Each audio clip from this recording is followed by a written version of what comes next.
जब प्राचीन बरही ने पुत्रों को संसार की सेवा के लिए भेजा, उन्होंने संसार नहीं भगवान को चुना। जानिए प्रचेताओं की दिव्य भक्ति की कथा।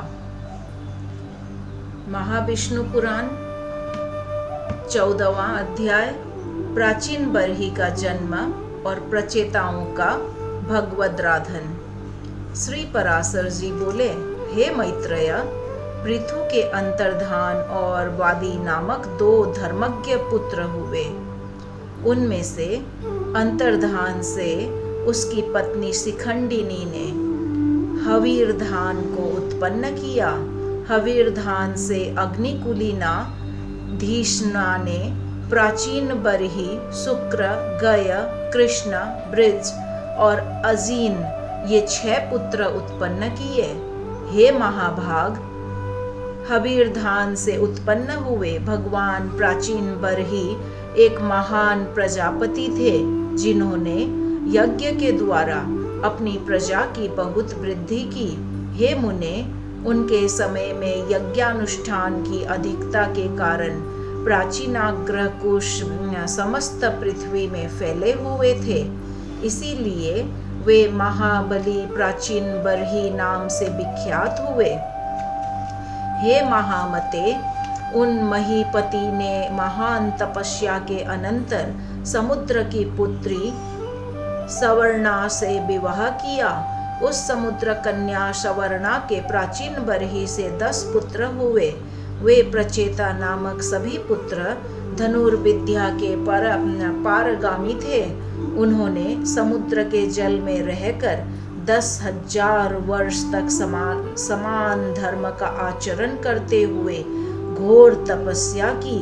श्री मैत्रेय जी बोले, हे महामुने, उन महात्मा प्रचेताओं ने जिस लिए समुद्र के जल में तपस्या की थी, सो आप कहिए। श्री पराशर जी कहने लगे, हे मैत्रेय, एक बार प्रजापति की प्रेरणा से प्रचेताओं के महात्मा पिता प्राचीन बरही उनसे अति सम्मान पूर्वक संतानोत्पत्ति के लिए इस प्रकार कहा। प्राचीन बरही बोले, हे पुत्रों, देवाधिदेव ब्रह्मा जी ने मुझे आज्ञा दी है कि तुम प्रजा की वृद्धि करो, और मैंने भी उनसे बहुत अच्छा कह दिया है। अतः हे पुत्रगण, तुम भी मेरी प्रसन्नता के लिए सावधान पूर्वक प्रजा की वृद्धि करो, क्योंकि प्रजापति की आज्ञा तुमको भी सर्वथा माननीय है। श्री पराशर जी बोले, हे मुने, उन राजकुमारों ने पिता के ये वचन सुनकर उनसे जो आज्ञा ऐसा कहकर फिर पूछा। प्रचेता बोले, हे तात, जिस कर्म से हम प्रजा वृद्धि में समर्थ हो सके, उसकी आप हमसे भली प्रकार व्याख्या कीजिए। पिता ने कहा, वरदायक भगवान विष्णु की आराधना करने से ही मनुष्य को निस्संदेह इष्ट वस्तु की प्राप्ति होती है, और किसी उपाय से नहीं। इसके सिवा और मैं तुमसे क्या कहूँ। इसलिए यदि तुम सफलता चाहते हो तो प्रजा वृद्धि के लिए सर्वभूतों के स्वामी श्री हरि गोविंद की उपासना करो। धर्म, अर्थ, काम या मोक्ष की इच्छा वालों को सदा अनादि पुरुषोत्तम भगवान विष्णु की ही आराधना करनी चाहिए। कल्प के आरंभ में जिनकी उपासना करके प्रजापति ने संसार की रचना की है, तुम उन अच्युत की आराधना करो। इससे तुम्हारी संतान की वृद्धि होगी। श्री पराशर जी बोले, पिता की ऐसी आज्ञा होने पर प्रचेता नामक 10 पुत्रों ने समुद्र के जल में डूबे रहकर सावधान पूर्वक तप करना आरंभ कर दिया। हे मुनि श्रेष्ठ, सर्वलोकाश्रय जगतपति श्री नारायण में चित्त लगाए हुए उन्होंने 10,000 वर्ष की तक वहीं जल में ही स्थित होकर देवाधिदेव श्री हरि की एकाग्र चित्त से स्तुति की, जो अपनी स्तुति की जाने पर स्तुति करने वालों की सभी कामनाएं सफल कर देते हैं। श्री मैत्रेय जी बोले, हे मुनि श्रेष्ठ, समुद्र के जल में स्थित रहकर प्रचेताओं ने भगवान विष्णु की जो अति पवित्र स्तुति की थी वह कृपया मुझसे कहिए।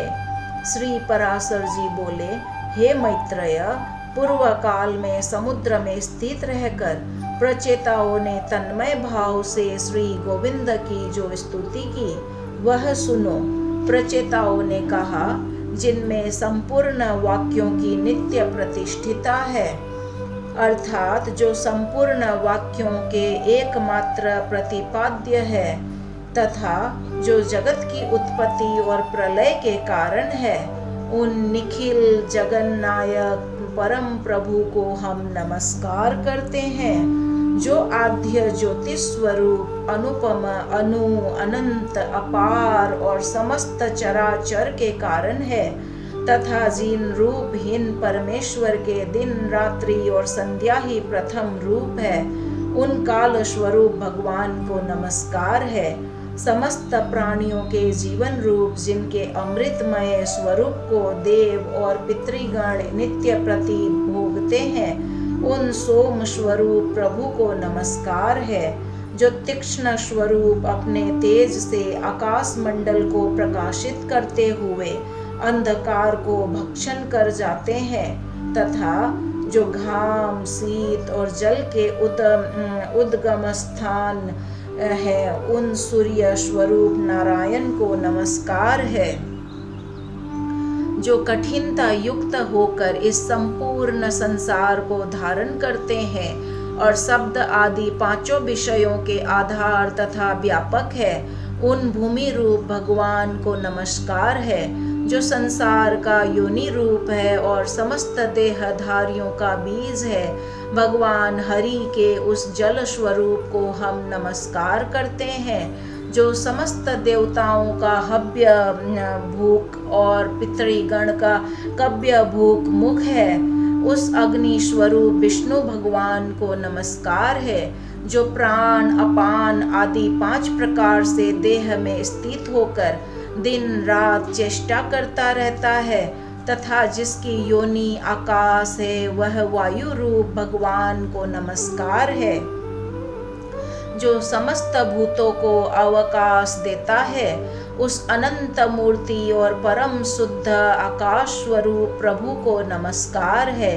समस्त इंद्रिय सृष्टि के जो उत्तम स्थान है, उन सप्त स्पर्श आदि रूप विधाता श्री कृष्ण चंद्र को नमस्कार है, जो क्षर और अक्षर इंद्रिय रूप से नित्य विषयों को ग्रहण करते हैं, उन ज्ञान मूल हरि को नमस्कार है। इंद्रियों के द्वारा ग्रहण किए विषयों को जो आत्मा के सम्मुख उपस्थित करता है, उस अनंत करण रूप विश्वात्मा को नमस्कार है, जिस अनंत में सकल विश्व स्थित है, जिससे वह उत्पन्न हुआ है और जो उसके लय का भी स्थान है, उस प्रकृति स्वरूप परमात्मा को नमस्कार है, जो शुद्ध और निर्गुण होकर भी भ्रमवश गुण युक्त से दिखाई देते हैं। उन आत्मस्वरूप पुरुषोत्तम देव को हम नमस्कार करते हैं, जो अविकारी, अजन्मा, शुद्ध,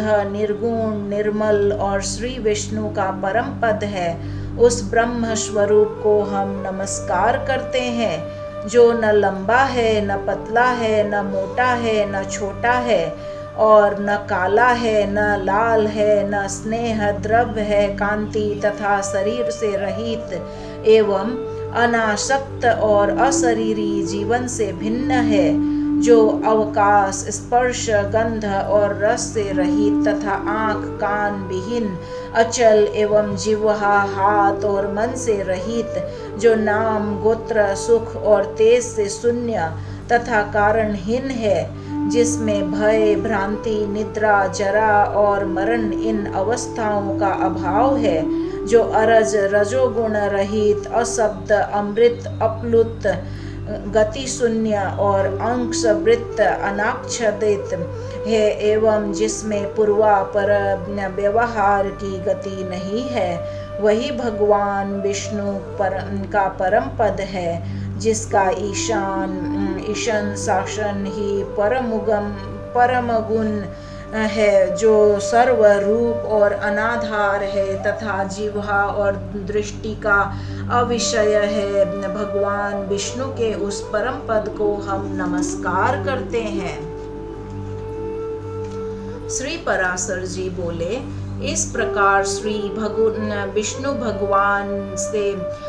विष्णु भगवान में समाधिस्थ होकर प्रचेताओं ने महासागर में रहकर उनकी स्तुति करते हुए 10,000 वर्ष तक तपस्या की। तब भगवान श्री हरि ने प्रसन्न होकर उन्हें खिले हुए नीलकमल की सी आभा युक्त दिव्य छवि से जल के भीतर ही दर्शन दिया। प्रचेताओं ने पक्षीराज गरुड़ पर चढ़े हुए श्री हरि को देखकर उन्हें भक्ति भाव के भार से झुके हुए मस्तकों द्वारा प्रणाम किया। तब भगवान ने उनसे कहा, मैं तुमसे प्रसन्न होकर तुम्हें वर देने के लिए आया हूँ, तुम अपना अविष्ट वर मांगो। तब प्रचेताओं ने वरदायक श्री हरि को प्रणाम कर जिस प्रकार उनके पिता ने उन्हें प्रजा वृद्धि के लिए आज्ञा दी थी, वह सब उनसे निवेदन की। तदंतर भगवान उन्हें अविष्ट वर देकर अंतर्धान हो गए और वे जल से बाहर निकल आए। इति श्री विष्णु पुराणे प्रथमांसे चतुर्दशोऽध्यायः। श्री कृष्णार्पणम् अस्तु।